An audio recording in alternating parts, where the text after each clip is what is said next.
Ba sạc nhóm bị đại bọn này bị tròn này tầm lúc cứ chua tầm một cứ bọc bay tôi này ti dần đờ ការផ្លាស់ប្រែជីវិតជំនាញ คนเรื่องភាពអងអាយរបស់ស្ត្រីធ្វើឡើងដល់យុវជនគឺដើម្បីយុវជនបរិយាបន្ន Unstoppable. ភាពស្មារតីភាពគ្នាអស្ចារ្យ ភាពមុំមុត បរិយាបន្ន ពង្រឹងភាពអង្អាចភាពប៉ិនប្រសប់ហើយនឹងការច្នៃប្រឌិតអំណាច ឆ្ពោះទៅមុខតើទម្លុះនឹងគេជាអីគេ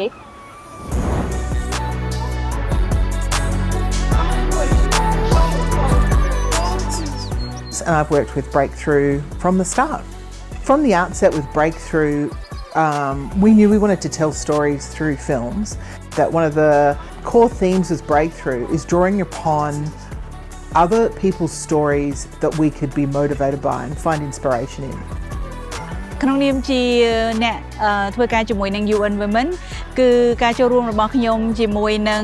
ចលនារបស់ទម្លុះគឺផ្ដល់ការគ្រប់គ្រងទៅដល់ពួកគាត់នៅក្នុងការអនុវត្តនៅយុទ្ធនាការដ៏អស្ចារ្យរបស់គាត់ដើម្បីធ្វើការផ្លាស់ប្រែឲ្យមានផ្នត់គំនិតសង្គមជាវិជ្ជមានចំពោះការលើកកម្ពស់សមភាព gender និងការបង្កើតភាពអង្អាចដល់ស្ត្រី រ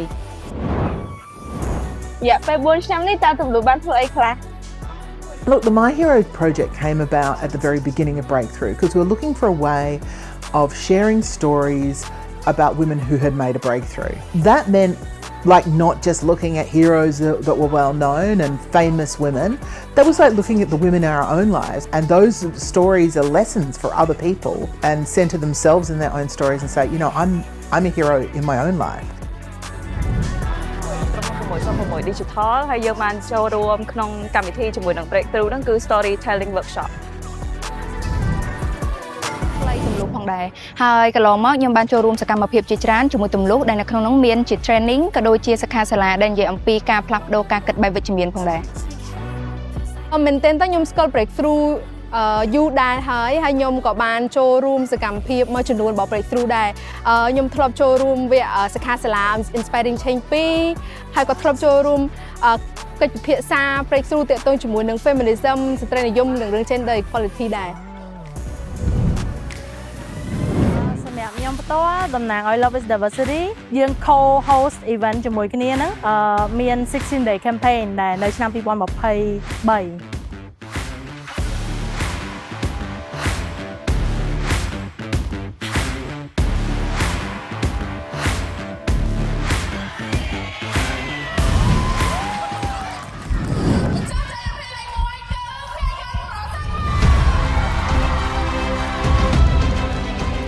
ហើយខ្ញុំបានចូលរួមជាមួយទម្លុះតាមរយៈការប្រកួតភាពយន្តខ្លីកាលពីដើមឆ្នាំ 2024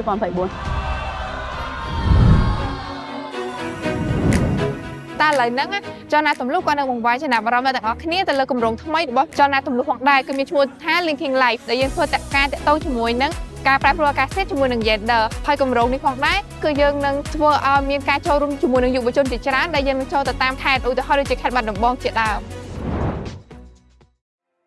ពេល 4 ឆ្នាំអត់ខ្លីទេតែទម្លុះជួបបញ្ហាអីគេខ្លះហើយដោះស្រាយវារបៀបម៉េច So when Breakthrough started, it actually started in the first year of the global pandemic. So the biggest challenge that Breakthrough overcame was how do we start a movement when everyone is so separated and so at distance from each other? How do you start a movement like that? Well, turns out you can. And it was done online. Breakthrough actually launched during the pandemic on a webinar. It was such a moving experience. All of the Breakthrough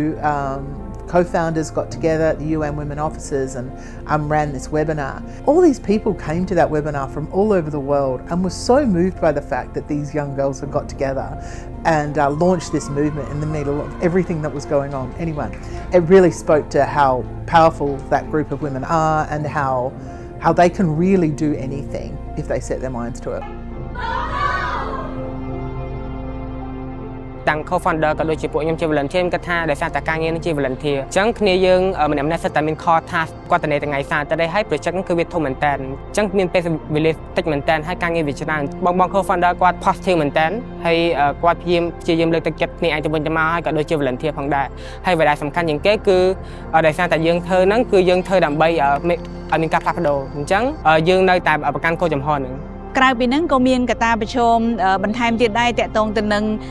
ធនធានទាំងបច្ចេកទេសទាំងធនធានហិរញ្ញវត្ថុដើម្បីពង្រីកខ្លួនរបស់យើងហើយដើម្បីឲ្យយើងនឹងអាចខិតទៅចិត្តក្រុមគោលដៅបានកាន់តែច្រើនថែមទៀតជាពិសេសនៅក្នុងចំណោមស្រទាប់យុវវ័យទាំងយុវជននិងយុវនារីផងដែរ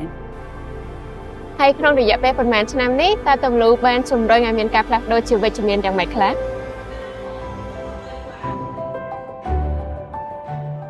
ខ្ញុំគិតថាចលនាទម្លុះគឺបាននឹងកំពុងតែចូលរួមចំណែកយ៉ាងសកម្មនៅក្នុងការធ្វើឲ្យមានការផ្លាស់ប្រែជាវិជ្ជមាននៅក្នុងសង្គមចលនាទម្លុះនេះគឺបានប្រែក្លាយខ្លួនបន្តិចម្ដងហើយបានប្រើប្រាស់នៅយុទ្ធសាស្ត្របណ្ដាញជាធំដើម្បីគៀងគរនៅការចូលរួមជាពិសេសក្នុងចំណោមយុវវ័យដែលមានឆន្ទៈភាពប៉ិនប្រសប់ក៏ដូចជាការវិភាគស៊ីជម្រៅនៅក្នុងបញ្ហាវិសមភាព gender ដើម្បីធ្វើកិច្ចការងារយុទ្ធនាការរបស់គាត់ជាលក្ខណៈក្រុមជាលក្ខណៈប្រព័ន្ធជាលក្ខណៈបណ្ដាញតាំងពីថ្នាក់សហគមន៍រហូតមកដល់ថ្នាក់ជាតិហើយគាត់ក៏មានភាពផ្សារភ្ជាប់ទៅនឹងចលនាឬក៏យុទ្ធនាការផ្សេងបណ្ដាញផ្សេងនៅថ្នាក់តំបន់យើងផងដែរ Within such a short period of time, they've become a self-sustaining movement that is totally self-funded, totally self-initiated. I really believe like there is nothing that this group can't do. And what's really amazing right now is that you can see that Breakthrough is expanding, it's taking on new members, it's changing what it means.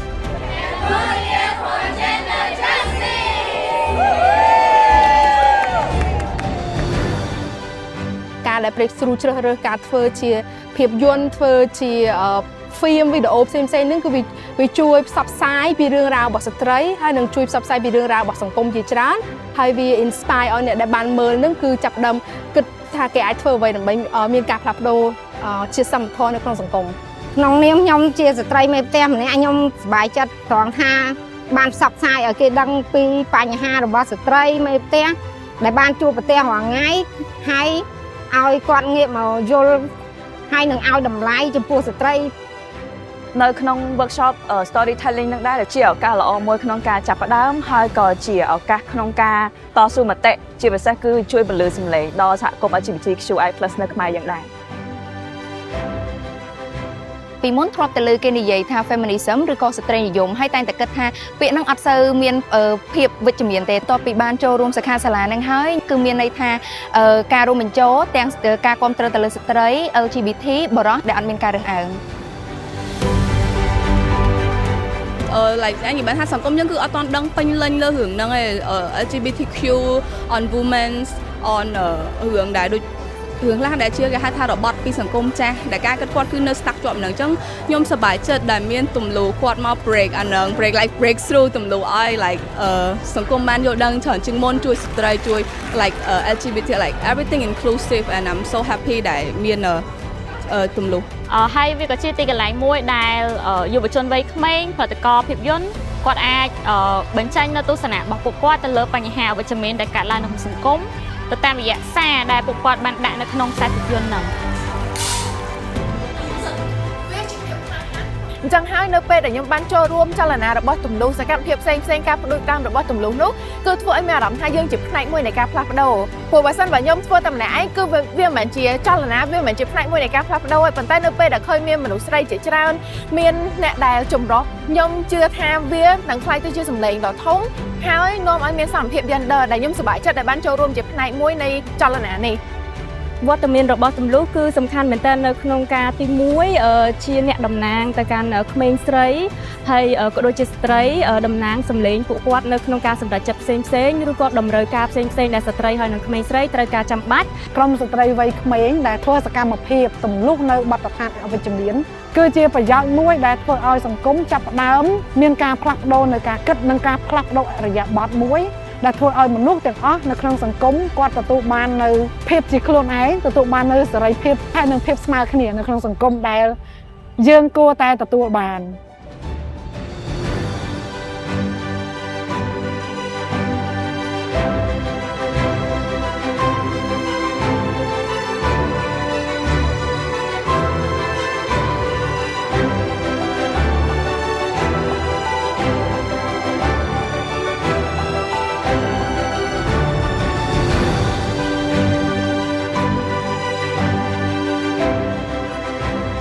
ចលនាទម្លូចង់អរគុណទៅកាន់អ្នកទាំងអស់គ្នាដែលបានចូលរួមនិងលើកទឹកចិត្តពួកយើងតាំងពីចាប់ផ្ដើមរហូតដល់បច្ចុប្បន្នហើយយើងចង់ឲ្យអ្នកទាំងអស់គ្នានៅតែបន្តការចូលរួមនិងលើកទឹកចិត្តមកកាន់ពួកយើងដើម្បីបន្តដំណើរទៅមុខទៀត5ពីយើងឈរដើម្បីស្ត្រី